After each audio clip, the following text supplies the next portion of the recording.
Bloomberg Audio Studios. Podcasts, radio, news.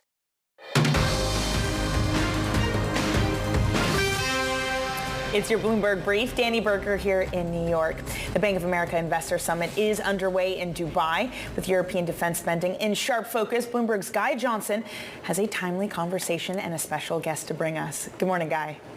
Good morning, Danny. Thank you very much indeed. Yeah, I'm joined by Kathryn Bailey Hutchison, former United States permanent representative to NATO, a perfect person to talk to as we see such turbulence, particularly around that alliance, but particularly around the transatlantic relationship more broadly. Europe feels like it's on its own at the moment. Is that your view as well? No. Not at all. I do think that the president has been very direct about Europeans doing more, especially in defense, but also in the regulatory arena. I know he's talking about that, but the NATO bond is very strong, and I think it's strong because all of us are in it. The 32 allies have made a commitment, and I think we will not walk away from that. So I don't think Europe is on its own, although I do understand the hard feelings about some of the harshness of the comments. The incoming German Chancellor said yesterday that he feels that Europe needs to be independent of the United States. Does Europe need to be independent of the United States? Does it need to be a relationship more of equals? Because it has felt like an unequal relationship. Europe has existed under the US security umbrella. Does that ultimately need to change now? Well, I do think that, and really every president with whom I've served has said the same thing. Europe needs to do more for its own defense. And I think that is being said in a different way. But again, we do know that we'd like to have an equal partner with Europe in defense, because our security depends on our being together. Really, the G20 nations in general should be together if we're going to face foes like Russia, like North Korea, like Iran, and then potentially an adversary in China. I think economic unity is going to be our whole card, and we need to do that with Europe and with the other strong nations with economies that can make a difference with China or with any of our other potential adversaries. Yeah. You, I'm sure, talk to a lot of people that you've worked with over the years about what Europe needs to do. Mm-hmm. What do you think Europe does need to do? Is it 3%? Is it 4%? Does Europe have the capability, if it wanted to even spend that money, to use that money effectively? What is your assessment of what is required and what Europe should do right now? Well, I think Europe needs to do more in its own defense, building its military, for one thing. Yeah. And the German military in particular has not been able to do offense. They've have a military of defense, but we need offense for deterrence. So I think we do need for Europe to spend more on capabilities. Yeah. And now I think a lot of the capabilities are going to be technology. And technology is the new thing for all of us, and we are going to be investing, as we always do. We have always made security a priority, but Europe has not. They have had other priorities: economic, trade, social spending. And now, if they make it a priority, they can do it. And I think it will be important for them to build up so that it is a strength for our alliance.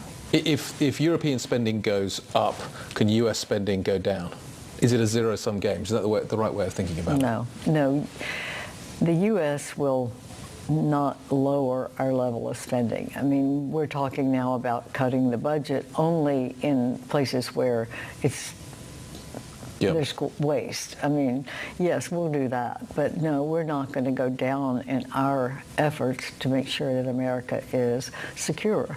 And I don't think anyone in the administration, certainly not in Congress, believes that we should lessen our defenses in some way. Do you understand the Trump-Moscow pivot, the Washington-Moscow pivot that seems to be underway at the moment? I don't understand it.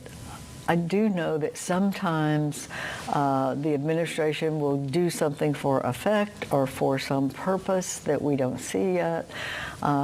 We'll have to be somewhat patient. So you're willing to give them the benefit of the doubt right now? Well, I don't give them the benefit of the doubt about Russia. I think Russia, it's very clear. Russia invaded a sovereign nation, and Ukraine has fought valiantly. I think our interest is that we not let Putin have a free hand to do something like this, which would embolden him to do more. He did this with Georgia. He did it on Crimea. Now he's doing it with the Donbass part of Ukraine. And if he gets by with doing something like this, he will go into the next country that he can conquer and take over. So I don't think that we will have a lasting peace if Russia gets its way and there is no price to pay. If there are peacekeeping troops put into Ukraine post some sort of a peace settlement, the talk in Europe, and certainly Keir Starmer and Emmanuel Macron will be talking about this in their trips to Washington. The idea is that you basically put European boots on the ground with with US air defense, maybe as cover. Is that a reasonable plan? Is that something you could think might be actually viable? I think that it's certainly a point to negotiate, that it would be with an American support system. We did this in Afghanistan, for instance. The Europeans were there, they were active, they were very important framework nations, but we were doing the air cover, we were doing much that was needed that couldn't be done by the Europeans. I think certainly there is a negotiation there. I don't know where that ends, but I think a peacekeeping place in the Donbass or Crimea is certainly a part of a negotiation. And I think there may be some purpose in the way this has started. I don't see it myself, but it could end up being a good end. I think a good end would be a lasting peace. A lasting peace would mean that, of course, Ukraine is rebuilt, hopefully by Russia, by the Russian assets that are held in Europe and the United States, but also that there be the capability to show Putin that he cannot do this in the next country and then the next country. Do you think Ukraine should pay for some of that security with its mineral rights? Do you think that is a reasonable trade? I think, I don't know what is being asked. I really don't. I mean, that's being sort of close held. So I don't know what is a reasonable, I want to make sure that Ukraine gets the benefit of their resources, and I think it is important that there be a development of that, but how that's worked out, I think, is to be determined. Kate Bailey Hutchison, thank you very much indeed. Very nice to see you. Thanks for stopping by to see us. We greatly appreciate it. Thank you.